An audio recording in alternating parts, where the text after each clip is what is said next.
Boa tarde a todos. Estamos iniciando aí ao vivo a transmissão da palestra que vai ser realizada agora, do terceiro simpósio da Bacia Hidrográfica do São Francisco. Aqui o professor Cleiton falando.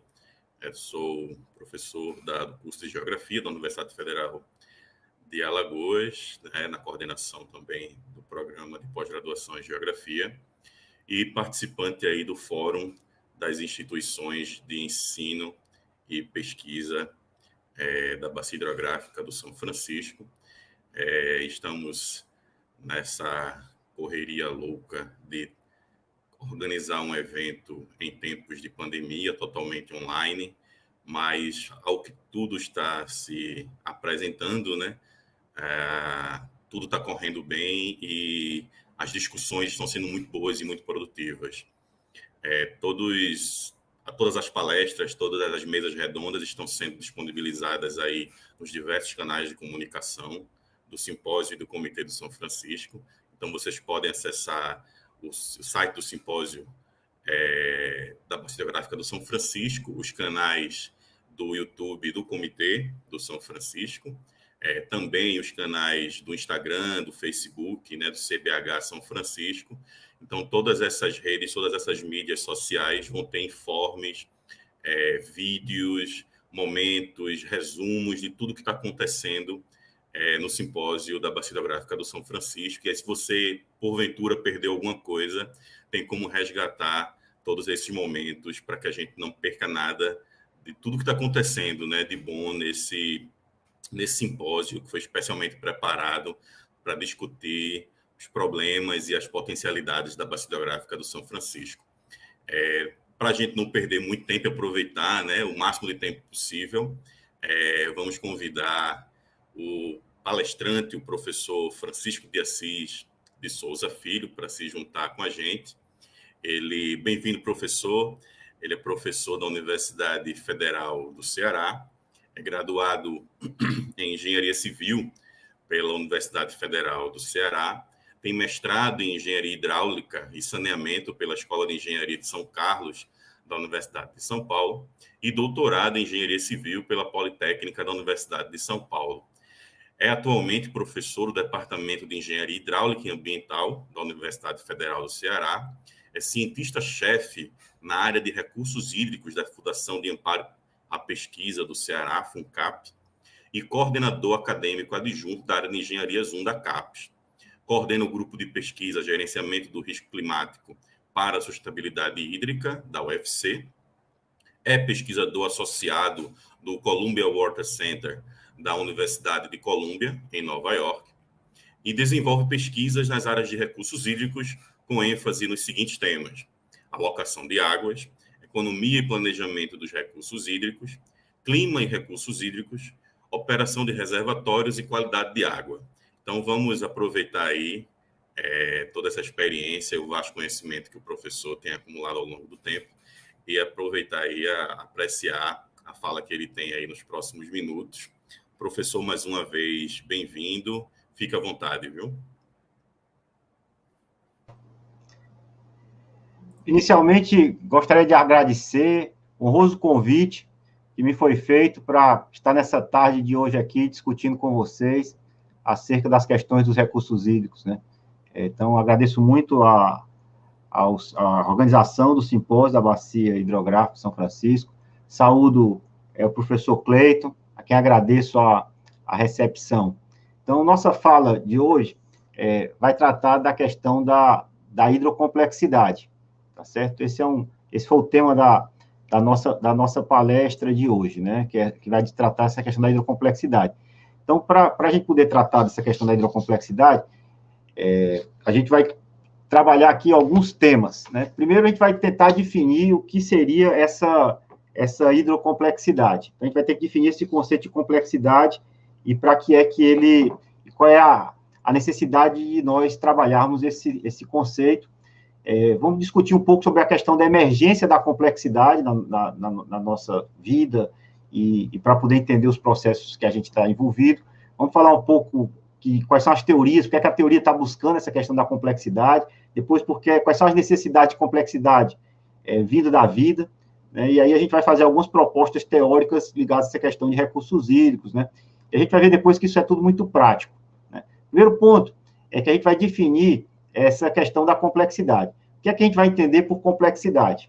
Então, por complexidade, eu vou utilizar aqui no nosso diálogo de hoje, o conceito de complexidade vindo desse filósofo, que é o Edgar Morin. Ele vai dizer que é o seguinte, que a complexidade é um tecido, como se estivesse traçando aqui um tecido. E a complexidade é exatamente porque a realidade, ela nos ocorre de forma extremamente heterogênea, né? Por exemplo, a gente tem na questão da água, nós temos a dimensão social e a dimensão natural. A dimensão natural, a gente tem também dimensões ligadas à questão do clima, com suas incertezas, né? Com seus modos de variação, inclusive, às vezes, muito não lineares. A gente tem a dimensão associada, por exemplo, à operação de sistemas de reservatórios, mas, assim, além disso, a gente tem a sociedade que quer se apropriar dessa água, que tem conflitos de interesse entre esses diversos usos. Então, quando a gente junta essa dimensão da natureza, essa dimensão da sociedade, com sua heterogeneidade, sua multiplicidade, é que vai se dar exatamente a necessidade de a gente olhar de forma mais complexa, né? Dizer que esse evento é um evento, esse contexto, essa realidade, é uma realidade que tem sua complexidade. Por que é complexo? Porque a gente não pode reduzir simplesmente a uma das partes e entender cada uma das partes isolada do seu todo, né? Para entender a dinâmica de cada uma dessas partes, por que é que tem conflito pelo uso da água, como é que a gente pode fazer um melhor gerenciamento de recursos hídricos, a gente tem que entender o clima e tem que entender o conjunto dessas variáveis. Então, a gente não consegue, na vida, né, muitas vezes, isolar os elementos e, a partir daí, a partir dessa simplificação feita na realidade, compreender qual é a dinâmica que a sociedade está tendo. Então, por conta disso, é que a gente vai precisar trazer essa palavra que não é uma palavra, é uma palavra de problematização, né? Que a gente vai ter que é essa palavra chamada complexidade. Que a gente vai procurar olhar a realidade não a partir só de cada uma das suas partes, mas olhar a realidade na sua totalidade, tentando entender quais são as interações que existem entre o conjunto dos componentes, quais são as propriedades que emergem desse conjunto desses componentes, para poder, a partir daí, construir uma visão de conjunto e, a partir dessa visão de conjunto, agir, né? Então, a vida, ela está demandando isso.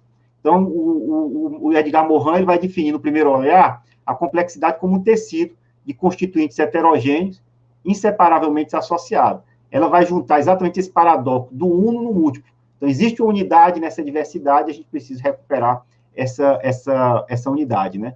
E no segundo olhar, ele vai dizer que a complexidade é efetivamente o próprio tecido de ações, interações, retroações, determinações, acasos, que constituem o mundo do fenomênico, né? O mundo dos fenômenos. Então, na realidade, é exatamente isso. A complexidade, a gente vai ter que entender a realidade na sua totalidade, e para isso a gente vai ter que entender as interações do conjunto dos elementos que constituem essa realidade, né? Vamos aqui trabalhar aqui, tem um conjunto de publicações, vou passar muito rapidamente sobre isso, que é exatamente mostrando até que essa dimensão de um sistema socionatural, que vai envolver natureza e sociedade, como é o caso do sistema de recursos hídricos, é um sistema complexo, né?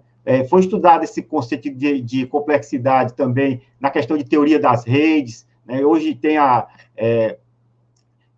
Network Science, né? Ciência de redes, que é chamado, que vai também estudar toda essa dimensão também do processo de complexidade, né? Por exemplo, isso aqui é um trabalho que foi feito de análise de rede de complexidade, de 2014, quando se discutia exatamente a propagação de uma pandemia.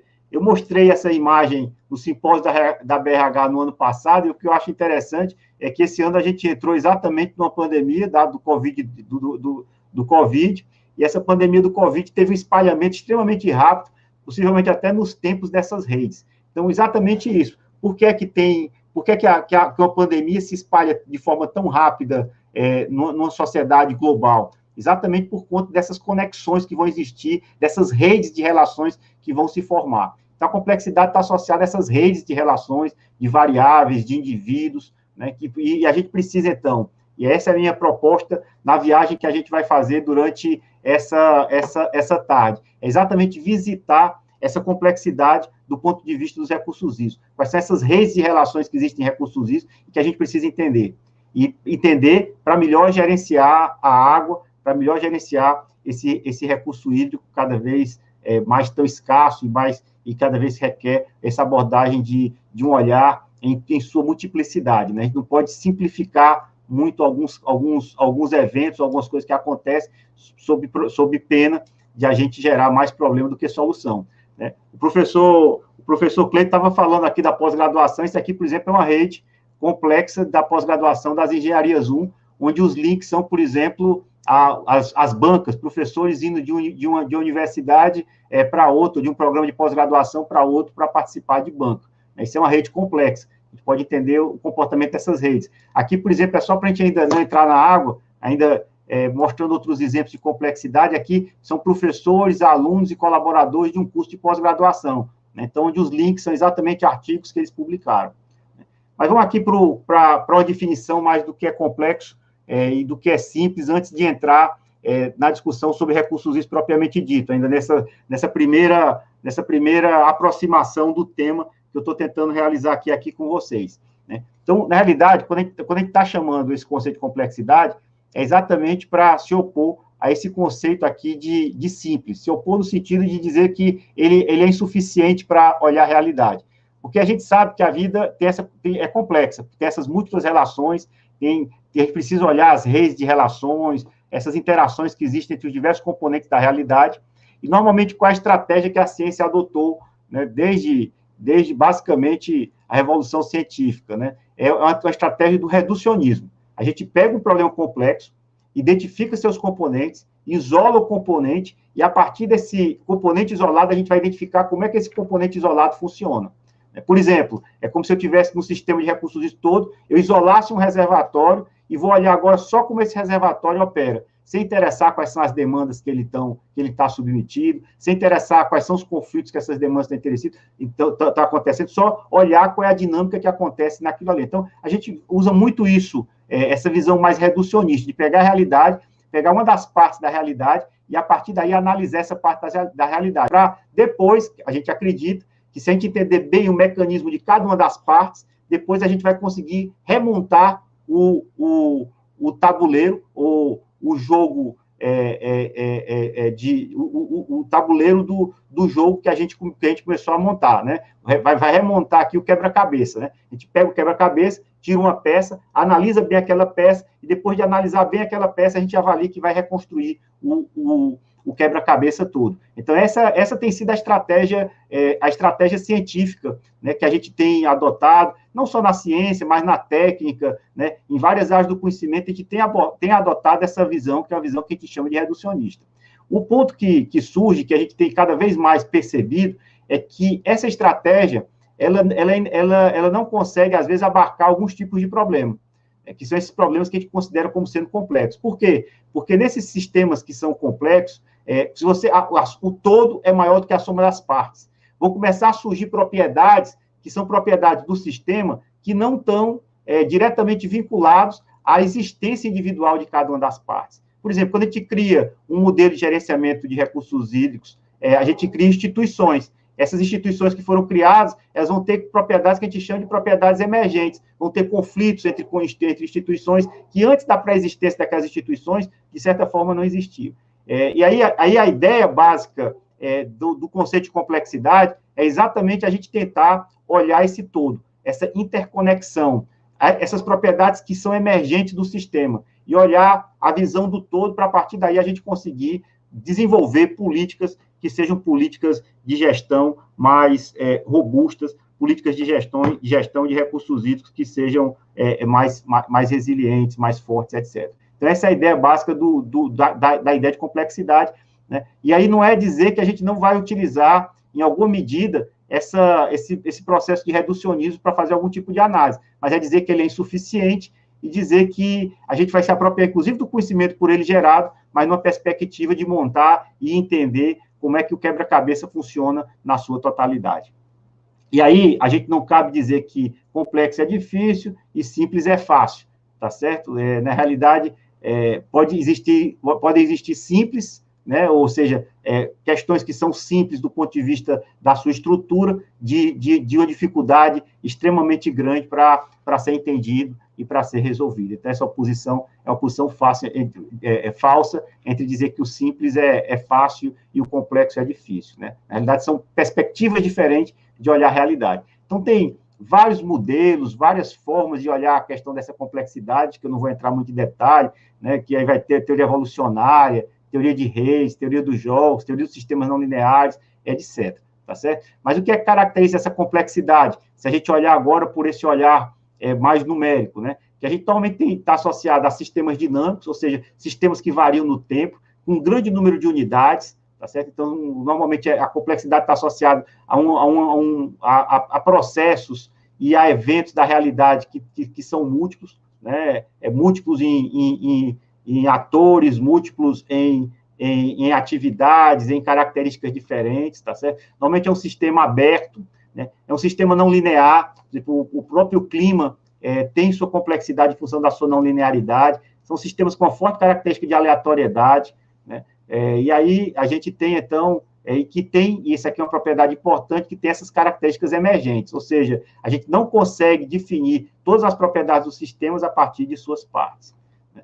Vamos agora para uma visão por que é que esse conceito que eu estou traçando aqui para vocês, ele é relevante para nós em recursos hídricos. E para isso eu vou fazer duas discussões. Uma primeira, uma emergência prática, a emergência prática da complexidade, e depois eu vou falar de uma emergência mais teórica da complexidade, e aí talvez fique mais claro tudo que eu estou tentando aqui traduzir para vocês nesse primeiro momento mais conceitual.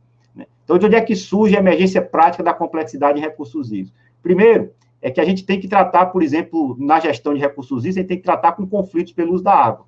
E não existe nada que requeira, por exemplo, entender todas as cadeias causais, né, e não simplificar para uma causa só ou para um aspecto só da realidade do que uma gestão de conflitos. A gestão de conflitos com relação a recursos hídricos está associada, se for a questão de alocação de água, está associada à questão de seca, a seca está associada à questão do clima, está associada à questão da operação de um sistema de reservatórios, está associada à disponibilidade de água subterrânea, está associado, por exemplo, como é que o risco é alocado dentro da sociedade, está associado, por exemplo, ao tipo de uso da irrigação, tipo de uso do abastecimento humano, da hidroeletricidade. Então, são múltiplos fatores, cada um deles trazendo, inclusive, um nível de complexidade elevado que precisam se articular para que a gente possa entender qual é a dinâmica que existe do conflito, na sua dimensão socionatural, para, a partir daí, a gente poder fazer uma abordagem mais adequada de gestão e de tentativa de mitigação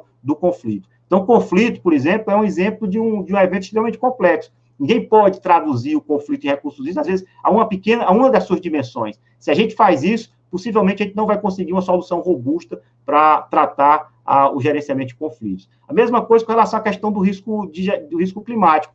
A gente não pode dizer que a gestão do risco climático é um evento simplesmente por conta de uma vontade só sobrenatural, né? A gente precisa entender quais são as causas hoje da variabilidade do clima, o que é que gera a mudança do climática, como é que essa mudança do clima ela pode impactar, como é que só a variabilidade do clima, por exemplo, variações decadais, décadas úmidas, décadas secas, anos úmidos e anos secos, vão influenciar o regime hidrológico de bacia, com isso vão influenciar a disponibilidade hídrica de água nos reservatórios ou nos aquíferos, e a partir daí como é que a sociedade vai poder explotar a água de forma mais sustentável. Então, a gente não pode reduzir na gestão do risco climático apenas uma dimensão, só a dimensão meteorológica, ou só a dimensão hidrológica, ou só a dimensão econômica na gestão do risco, ou só a dimensão mais social. Né? A mesma coisa acontece com com as bacias hidrográficas nossas cada vez mais engenheiradas, com infraestrutura hídrica, água em ambiente urbano, né? Eu posso citar vários casos aqui,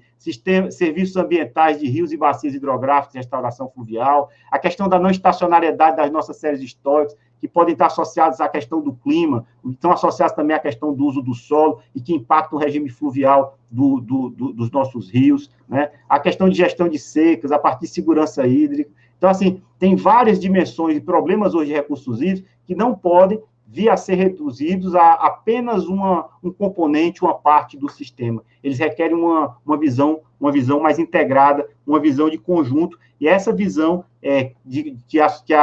que o conceito de complexidade convida a nós a trabalharmos, tá certo? Então, esse é um ponto extremamente importante. Tá? A complexidade, e essa visão, e essa lógica da complexidade é uma lógica que é demandada da vida, né? E no nosso caso específico, no caso específico da gestão de recursos hídricos, ela é extremamente importante de vir a ser considerada. E aí eu vou agora em mais detalhes ainda sobre essa questão dessa necessidade de complexidade dentro do setor de recursos hídricos, né?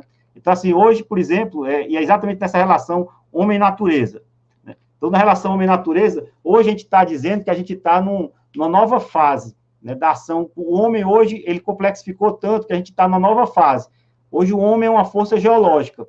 Hoje um homem, por exemplo, ele modifica o clima, modifica, por exemplo, a ocorrência da água nas bacias hidrográficas quando muda o uso e ocupação do solo, cortando aí a vegetação, substituindo a vegetação inicial por uma vegetação com área irrigada, ou então a mesma agricultura de sequeiro, quando ele constrói reservatórios, modificando o regime fluvial dos rios. Então, a gente está numa fase hoje que a gente pode chamar de antropoceno, tá certo? Então, isso é um elemento importante, porque hoje a ação do homem é uma ação que gerou um impacto na realidade natural, e hoje praticamente todos os ambientes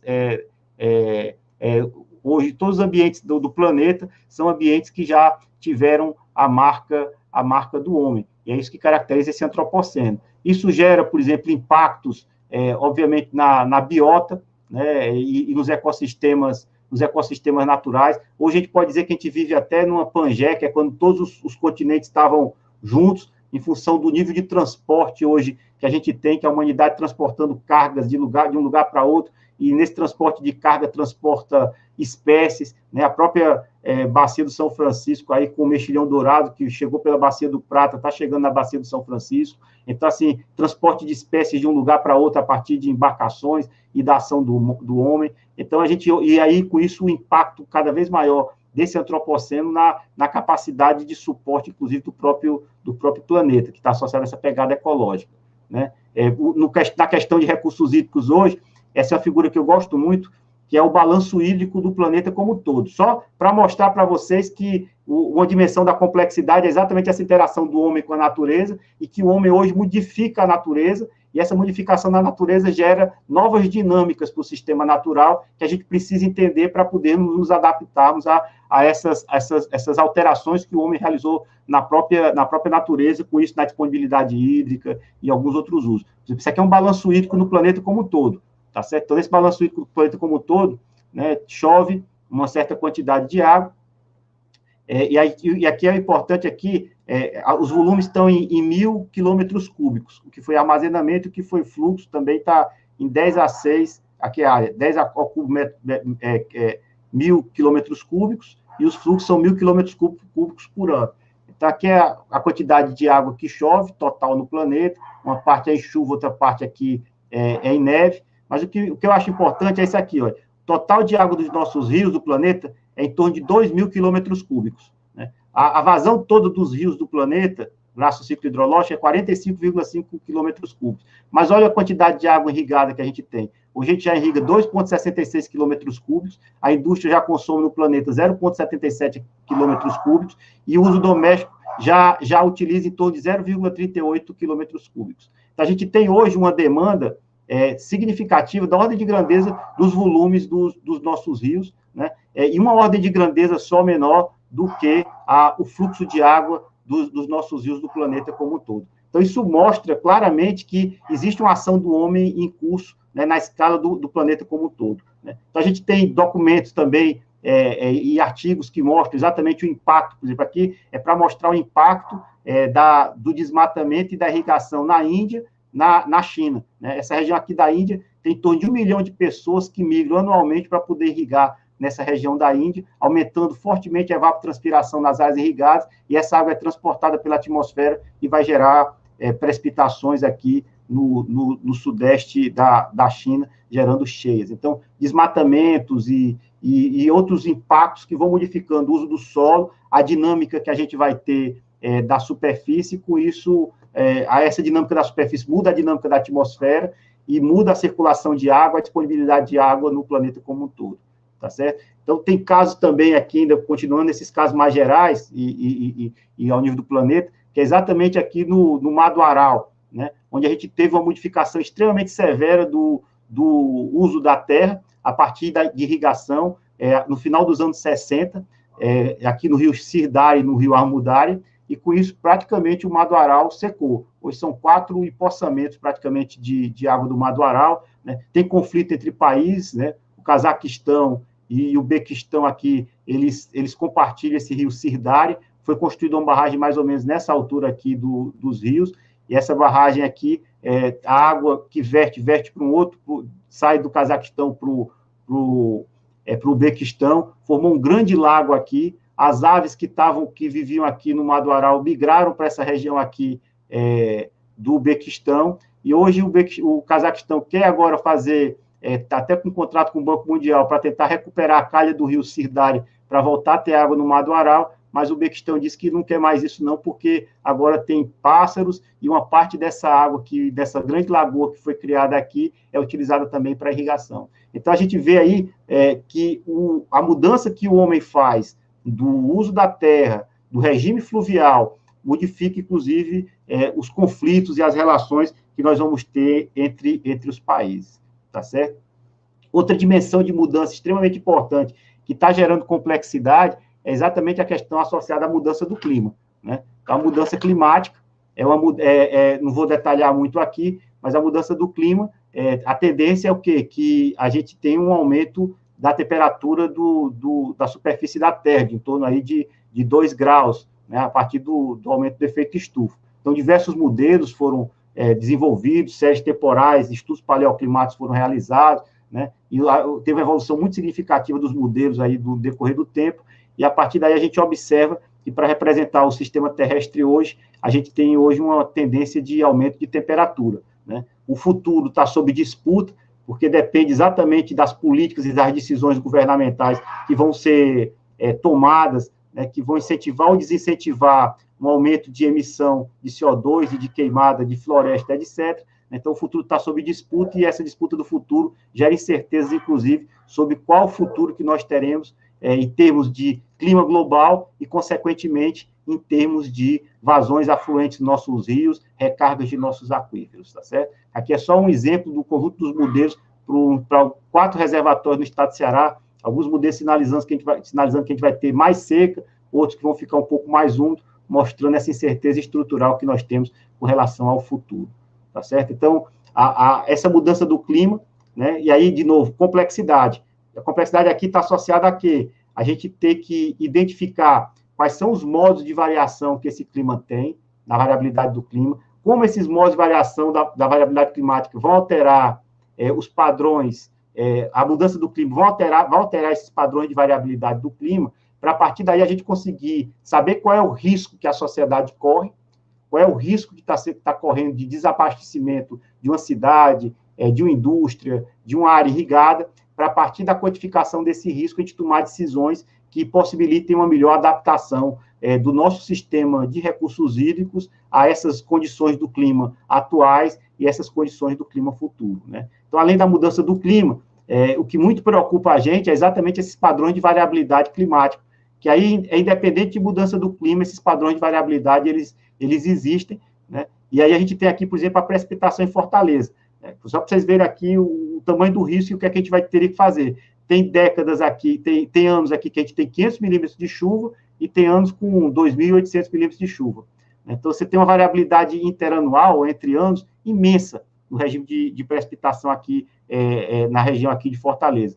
E além dessa variabilidade entre anos, a gente tem uma variabilidade entre décadas. Tem décadas aqui que a precipitação média é de 1.500 milímetros e tem década que a precipitação é de 1.000 milímetros. Então, a gente tem uma concentração, essa variabilidade decadal significa exatamente que tem uma concentração muito grande de anos secos, né? Os anos secos são seguidos, e os anos úmidos são seguidos, né? Isso gera um problema muito grave, em função até da eficiência dos reservatórios, porque um reservatório consegue levar água de um ano para o outro, de um ano para 2 anos seguintes, os reservatórios plurianuais, mas ele não consegue levar água de uma década para a década seguinte, em função do alto custo de evaporação que se tem. Então, isso para mostrar exatamente que o clima, e essa variabilidade do clima, ela junto com o impacto que vai ter no sistema hidrológico, e o impacto desse sistema hidrológico na organização da sociedade, como é que a sociedade vai se organizar para poder fazer esse gerenciamento, é uma questão complexa. Nós não podemos isolar esse problema e dizer assim, é um problema só econômico da sociedade. Não podemos dizer que esse problema é só um problema de seca natural,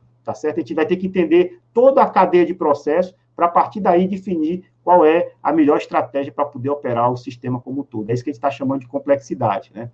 O crescimento das cidades também é um elemento de complexidade. Por exemplo, aqui essa imagem, e essa aqui é da mesma região da cidade de Fortaleza, aqui nos anos 30, nos anos 40, 50, e aqui é exatamente agora, né? Então, essa mudança, e aqui é a evolução temporal, por exemplo, da mancha urbana da cidade de Fortaleza, e a gente tem aqui os rios retificados. Então, esse processo crescente de urbanização também é uma dimensão de complexidade, porque a gente vai ter que entender a rede de cidades, o crescimento das cidades, quais são as demandas que essas cidades têm do ponto de vista de água e de outros recursos naturais para poder melhor gerir esse processo, tá certo? E essas cidades, a gente sabe que são cidades também, no seu nível de complexidade, não são homogêneas, né? A gente, às vezes, imagina recursos hídricos que é chegar num lado e plugar água e pegar do outro esgoto e lançar no mar, como é o caso aqui de Fortaleza. Mas não, essas cidades são extremamente complexas do ponto de vista da sua estrutura e organização social, né? Então, aqui em Fortaleza tem regiões aqui que tem padrão de país nórdico e tem região aqui que tem padrão de país pobre da África. Serra Leoa, tá certo? E a Suécia estão separados por uma dezena de quilômetros aqui na cidade de Fortaleza, e é assim em Recife, é assim em Salvador, é assim em São Paulo, é assim em todas as grandes cidades brasileiras, esse sistema de desigualdade. Então, quando a gente olhar a questão da água, o crescimento urbano, a gente vai ter que olhar essas outras relações, porque a demanda de água é diferente em cada um desses lugares, né? A forma que você vai ter que abordar a expansão dos sistemas, a capacidade de pagar por esse recurso é diferente em função das capacidades de pagamento. As demandas sociais são demandas sociais diferentes. Aqui, muitas vezes, tem lugares que tem segurança hídrica e outro tem um nível de segurança hídrica mais elevado. Então, isso que eu estou chamando de que a gente precisa entender o conjunto dessas relações para a gente poder pensar uma gestão de recursos hídricos que seja uma gestão de recursos hídricos mais robusta, mais sustentável, com a maior capacidade de melhorar a qualidade de vida da população, gerando mais condições melhores econômicas, mas principalmente qualidade de vida da população. A gente precisa entender essas relações causais. Aqui também, obviamente, as mudanças que nós fizemos, o que a gente chamou de reengerando o rio, né? Hoje tem alguns lugares, no caso dos Estados Unidos, se pensando, inclusive, em você fazer uma renaturalização de alguns cursos d'água. Então, basicamente, esses elementos todos, eles começam a fazer com que explodam a necessidade de a gente olhar a vida. E, além dessa questão desses problemas, a gente vai ter que olhar questões ligadas à escala, né? E aí é outra dimensão da complexidade associada à questão de recursos hídricos. E aqui eu vou fazer uma descrição para vocês, que esse problema de escala, que a gente vai ter que olhar não só que a gente tem todos esses tipos de problema, que a gente precisa pensar de forma coordenada para pensar a política de águas, como a gente vai ter que olhar também a questão da água em suas múltiplas escalas espaciais. E aqui eu vou fazer aqui mostrar para vocês um pouco esse link da escala nacional até a escala local dos sistemas de recursos hídricos, como eles precisam ser pensados. Então, ainda eu tenho aqui 21 minutos, dá tempo ainda de a gente continuar avançando aqui, né? Então, nessa escala da heterogeneidade. Vou começar pelo país como um todo. Vou escolher a questão do nexo água, energia, como sendo a motivação para o país como um todo. Então, o Brasil, para que ele se desenvolva, tá certo? O Brasil, para que haja as cidades, a indústria, a irrigação, inclusive o conjunto dos usos da água, e a sociedade como um todo precisa de energia. E a fonte ainda mais barata de energia no nosso país é a energia hidrelétrica.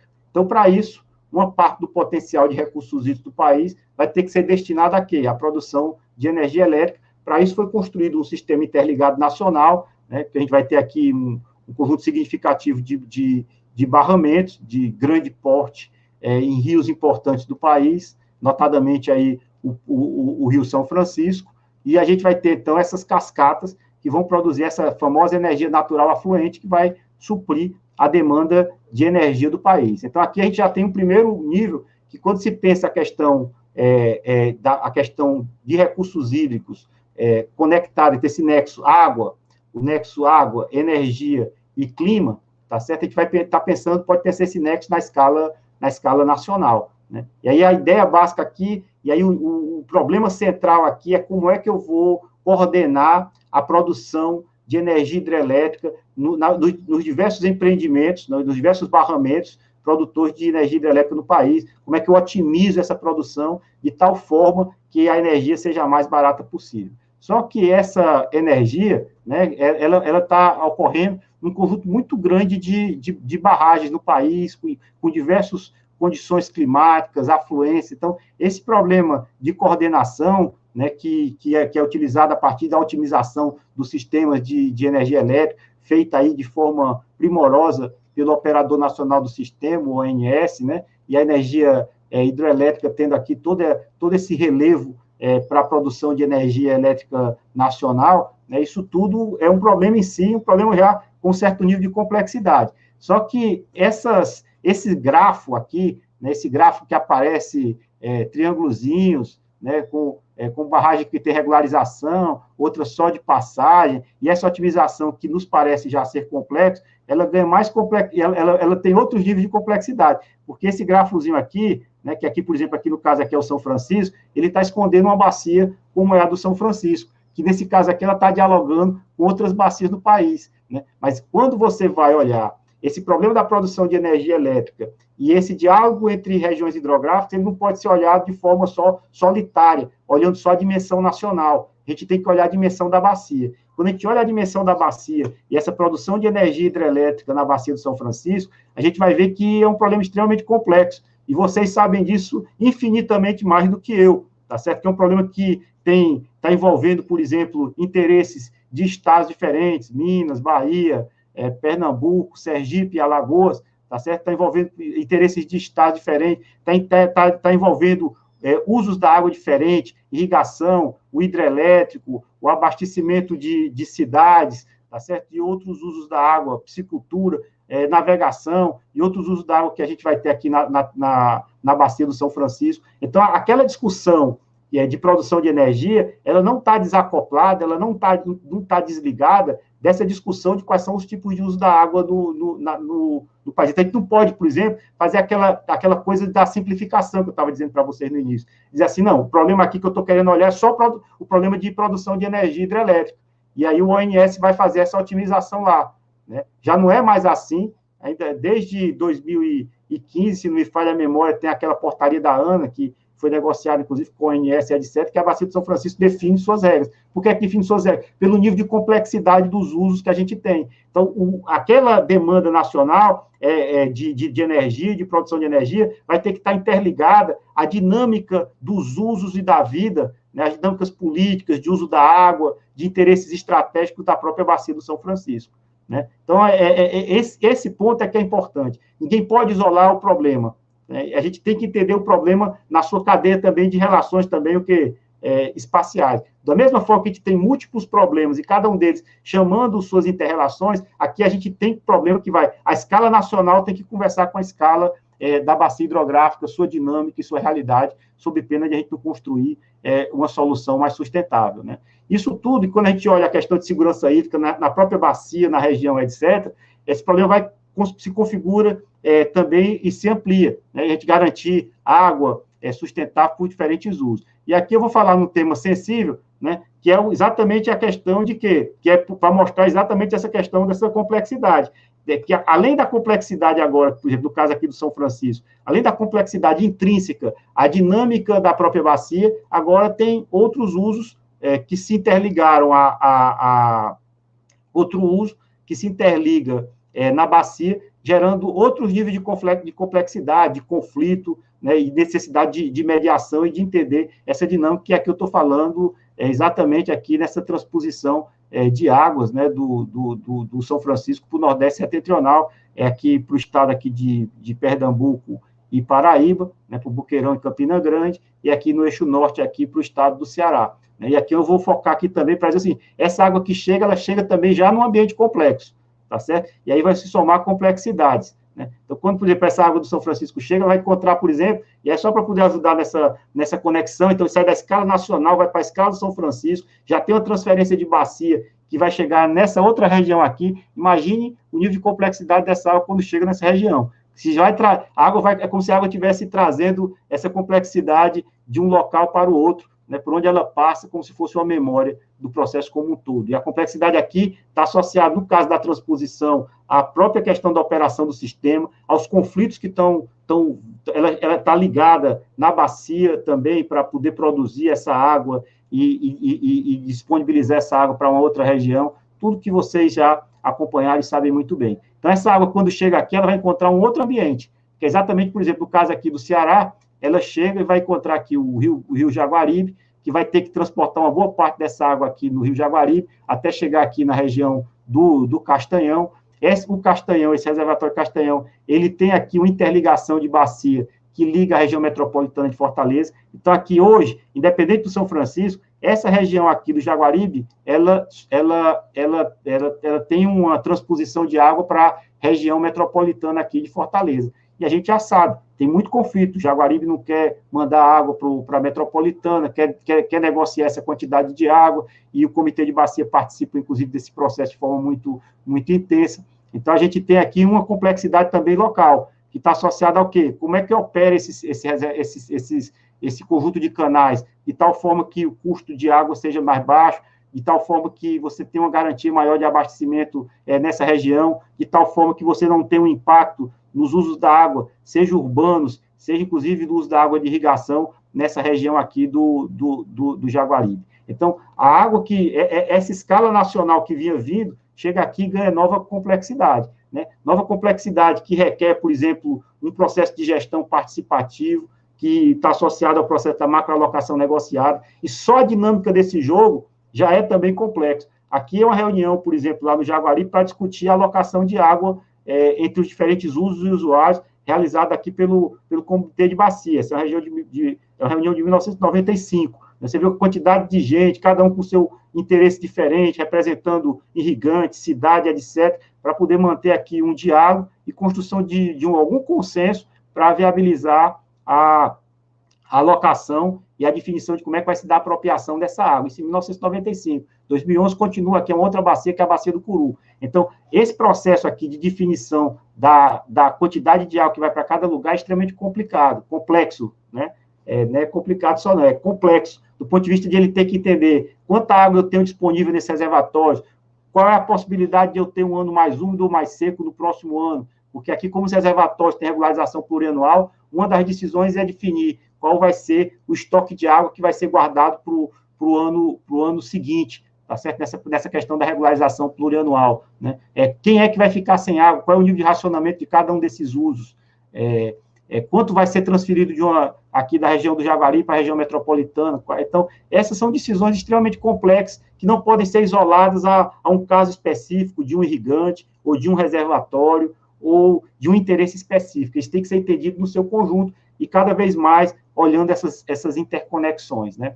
E essa discussão da alocação e o processo de gestão dessa infraestrutura requereu, por exemplo, no caso aqui, uma construção de um sistema institucional, né, que veio desde o início do século XX até hoje, com construção de instituições, universidades, poder público do Estado, poder público federal, para viabilizar essa infraestrutura, né? E você vai aumentando, inclusive, essa complexidade aqui desse sistema, né? Porque para reduzir as demandas de água que vão ser necessárias aqui para o sistema, por exemplo, de transferência do Jaguaribe, né? Fortaleza agora está investindo muito dinheiro para fazer o quê? Dessalinizar a água do mar, que é uma água extremamente cara, R$4 por metro cúbico é o custo dessa água, mas para diminuir suas externalidades para para outras bacias e outras regiões, ela vai fazer esse tipo de investimento. Está investindo, por exemplo, em reuso da água, pegar a água que antes era lançada ao mar, e agora tem as estações de tratamento de esgoto vai ter uma adutora que vai pegar esse esgoto tratado e vai levar para a região do PECEM para poder utilizar essa água e reutilizar essa água em caldeiras e na indústria, tá certo? Então, há um investimento nessa direção, e aí eu estou querendo sinalizar o nível de complexidade que a gente vai ter desse sistema, porque agora não é só mais manancial superficial, não é só mais manancial subterrâneo, é dessalinização, é reuso da água, são águas que vêm transpostas da bacia do Jaguaribe, águas do Jaguaribe que recebem, inclusive, águas de transposição, ou vão receber, que ainda é água de transposição do São Francisco. Você tem um sistema muito complexo do ponto de vista, né, hidráulico, né, mas não só hidráulico, hidrológico, não só hidrológico, social, né, a dimensão social da administração desses recursos para você poder prover algum mecanismo de segurança hídrica. Então, é isso, o ponto que eu estou querendo dizer é o seguinte: nós não podemos reduzir os problemas de recursos hídricos a apenas uma dimensão, apenas uma tecnologia, apenas um aspecto do sistema. A gente tem que olhar o sistema como um todo, tá certo? Identificando suas cadeias de interrelações, a sua rede de interrelações. Por isso que tem esse desenhozinho aqui de uma rede, identificando cada um dos seus nós e quais são os links que ele vai ter com outros nós, né, variáveis que são diferentes, variáveis que são da natureza, variáveis que são da sociedade, né, a natureza com sua diversidade, a sociedade e sua diversidade, como é que essas coisas elas conseguem se interligar para a gente poder entender esse todo, quais são as características que emergem do sistema, que não são próprias de cada uma das partes, para a gente poder começar a construir uma política de gestão de recursos hídricos que dê conta da complexidade que a vida está nos colocando, né? E aqui, no caso aqui, é só para falar da água subterrânea, que lá é pouca também, mas eu não vou entrar.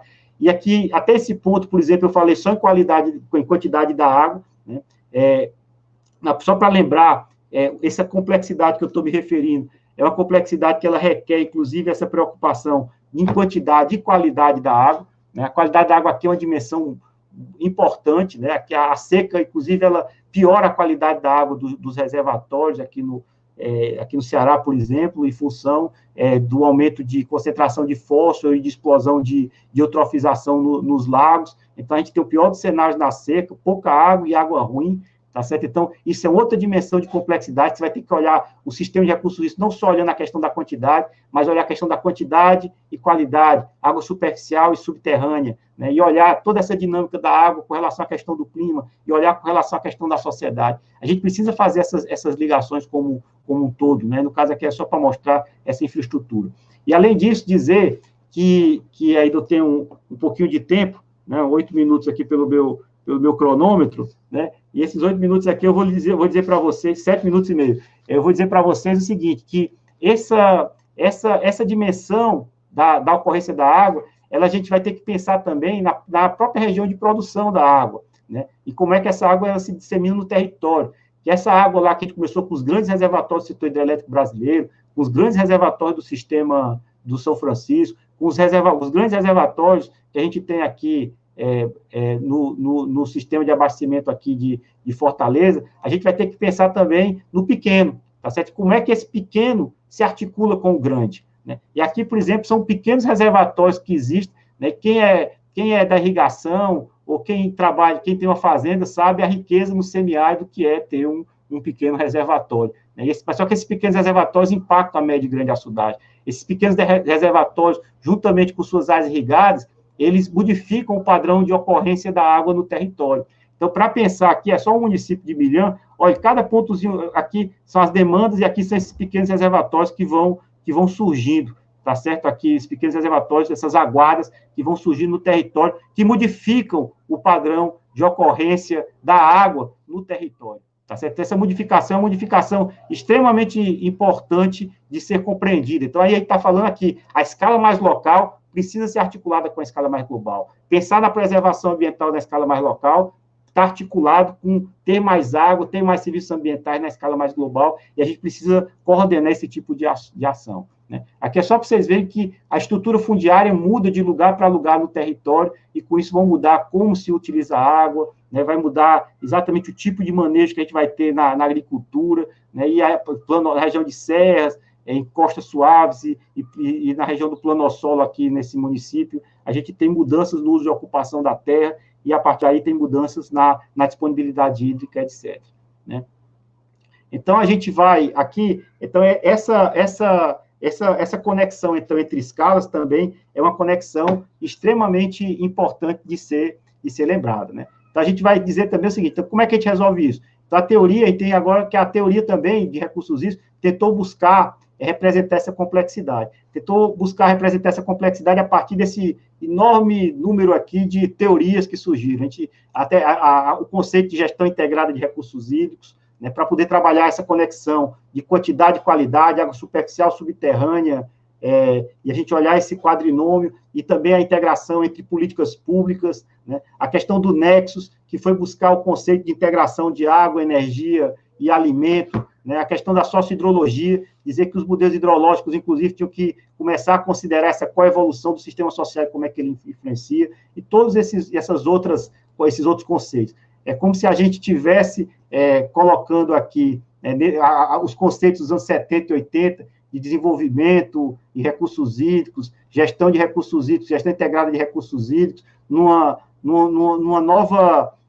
cone, onde a gente sai aqui esse grande conjunto agora de possibilidades e teorias que precisam ser novamente unificadas, né? E essa síntese que a gente precisa fazer, ela tem uma síntese do sistema de gerenciamento de recursos hídricos, considerando essa dimensão da complexidade, ela vai necessitar trabalhar a questão dos gestores, né, de coordenação de ações, comunidades de hidrólogos, olhando essas teorias de ecohidrologia, sociohidrologia, clima e recursos hídricos, a comunidade das ciências sociais, que é fundamental. Esse problema não é só um problema de ciências da natureza ou de engenharia, tem uma dimensão social extremamente importante, tecido social e a gestão adaptativa são muito importantes de serem consideradas nesse processo como um todo, e a gente vai precisar integrar, então, da escala global, como eu tentei sinalizar, até essa escala local. Tá certo? Então, a gente tem que olhar o clima e a economia, suas interconexões com a cidade, com a indústria e com sistemas de recursos hídricos mais locais para poder entender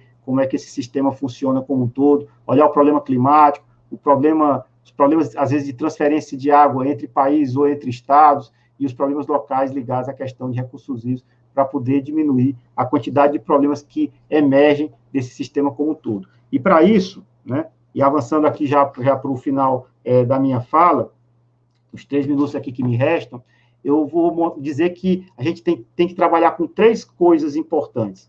Primeiro é saber trabalhar com essa complexidade. Segundo, é trabalhar com a questão do conflito.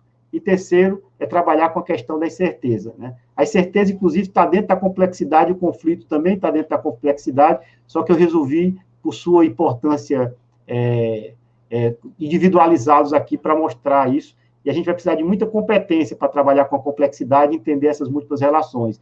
O conflito, a gente vai ter que trabalhar com cooperação, coordenação e comunicação, e com certeza a gente vai ter que trabalhar com gestão de risco, e eu acho que olhar essas 3 dimensões é olhar essa dimensão da complexidade. E, para isso, as nossas bacias e os nossos sistemas de gerenciamento de recursos hídricos têm que ter essa lógica da gestão adaptativa, né, de sistemas complexos, né? E aí a gente vai ter que ter informação, vai ter que saber lidar com o conflito, vai ter que tomar decisão e cumprir as decisões que a gente tomou, vai ter que ter capacidade de infraestrutura institucional e também física para poder operar com isso. A gente vai ter que estar preparado para um mundo em mudança e vai ter que estar preparado para a gestão de risco, tá certo? Então, tem várias publicações que são inspiradoras para poder fazer essa discussão, e a gente aqui tem hoje um grande conjunto de conceitos que a gente tem que mobilizar, como nexo, ciência de redes, adaptação, poder e dominação, desigualdade, que a gente precisa mobilizar para poder exatamente dar conta dessa questão, dessa complexidade dos sistemas de recursos hídricos. E aqui é só para ter um exemplo, né, de variáveis de recursos hídricos ou de uma bacia hidrográfica, como essas variáveis se interrelacionam. Clima, seca, questão de eventos extremos, com infraestrutura institucional. Então, é um emaranhado de variáveis que a gente precisa entender essas relações entre essas variáveis para poder a gente lidar de forma mais robusta com o sistema de gerenciamento de recursos hídricos. Tá certo? Então, eu vou concluindo a minha fala por aqui, dizendo exatamente, nesse minuto que me resta final, dizer exatamente que a gente precisa trabalhar essa dimensão da complexidade, que é uma dimensão extremamente importante de ser considerado os recursos hídricos, porque essa dimensão da complexidade vai tentar resgatar essas inter-relações que vão existir entre a natureza e entre a sociedade, tá certo? Então, a gente vai ter que dar uma olhada nisso para poder montar sistemas de recursos hídricos mais fortes, mais resilientes e que consigam melhorar a qualidade de vida da população e prover um melhor gerenciamento de recursos hídricos. Então, essa aqui seria a minha fala. Agradeço imensamente a oportunidade de estar aqui nessa tarde aqui com vocês e dizer que eu fico à disposição para responder, aqui é o sinal de que meu tempo acabou, para responder aos questionamentos e outras dúvidas que vocês tenham a partir do meu e-mail, ou então através da organização do evento, eu fico à disposição. Muito obrigado. Muito obrigado, Cleiton. Professor Assis, nós te agradecemos a aula, né, basicamente, né, que foi dada. Eu estava aqui vendo principalmente o começo da sua apresentação, falando sobre complexidade, achando muito bom e ficando, na verdade, também um pouco preocupado, porque eu ministrava uma disciplina de análise ambiental, que o início da disciplina é basicamente tudo aquilo que o senhor falou no começo. E eu fiquei um pouco preocupado que isso vai ficar gravado, e aí o pessoal não vai precisar nem ler os textos. A gente trabalha no começo da disciplina, né? Só assistir o começo desse vídeo já vai. Eu vou ter que modificar bastante. Se eu for ministrar novamente essa disciplina de análise ambiental, vou ter que modificar. Não vai precisar ler muita coisa, né? Assistindo o começo dessa palestra já vai adiantar muita coisa. Eu queria só dizer para o pessoal que, infelizmente, na organização prévia, né, estabelecida, a gente deixou um tempo maior para as palestras, né? E com isso a gente não vai ter muito tempo para as respostas enviadas no chat. Entretanto, todas as respostas elas vão ser compiladas e enviadas por e-mail para o professor Assis. E aí ele vai responder com calma, tudo certinho, certo? Vocês podem enviar tanto, caso ainda surjam outras questões, vocês podem enviar tanto para o e-mail do professor Assis, que já apareceu, mas vai aparecer ainda ao final da apresentação, ou também para o e-mail do evento, porque aí o evento também já encaminha, a organização já encaminha para o professor, e aí todas as perguntas vão poder ser respondidas com toda a calma. Então, algumas já foram colocadas aí na tela, mas todas já estão sendo compiladas e serão encaminhadas para o professor, e aí ele vai organizar tudo direitinho, pode até fazer uma resposta, né, de mais de uma pergunta, tudo bem organizado, certo? Infelizmente, o nosso tempo ele foi concentrado, né, para o tempo de fala, né, do professor, inclusive foi muito bem aproveitado. Então, nós agradecemos a todo mundo que está acompanhando. Foi uma palestra excelente. A gente lembra, né, que quando a gente pega toda a questão das complexidades, né, da ideia de sistemas, né, da teoria geral dos sistemas complexos, na geografia a gente usa muito isso voltado para a ideia de geossistemas, né, de toda uma escola russa, soviética, volta lá em Humboldt, né, faz todo aquele rearranjo das questões naturais, sociais, e a gente não pode deixar de lado aquilo que o professor mostrou agora no final, que complexidade e hidrocomplexidade em si é conflito. Então, são vários interesses, são vários usos, e uma das funções dos comitês é justamente a gestão desses conflitos, né, desses vários interesses. Então, é uma temática extremamente interessante, por isso que muitas perguntas acabam surgindo, mas a gente, com certeza, essa não vai ser a última vez que a gente vai estar ouvindo o professor Assis. Inclusive, professor, procurei aqui no ResearchGate, já estou lhe seguindo para poder, né, todas as atualizações de produção, eu já vou receber a notificação, e aí a gente vai acompanhando tudo, e aconselho que pessoal que está assistindo também faça isso, né? O ResearchGate tem essa importância também, a gente vai atualizando sempre que um produtor está ali publicando seus produtos. Então, mas qualquer dúvida está aí na tela, o e-mail do simpósio.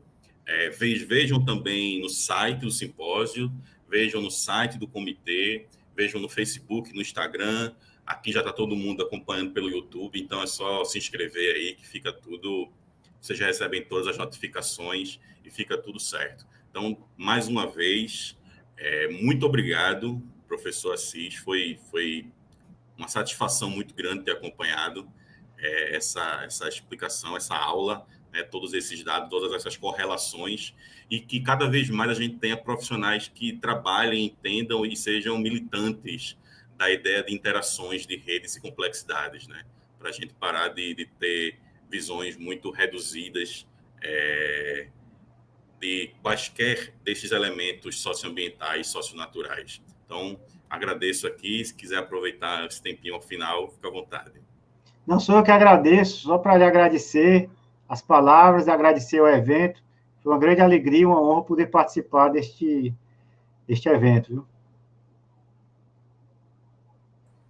Obrigado, professor. Um abraço a todos. Até a próxima.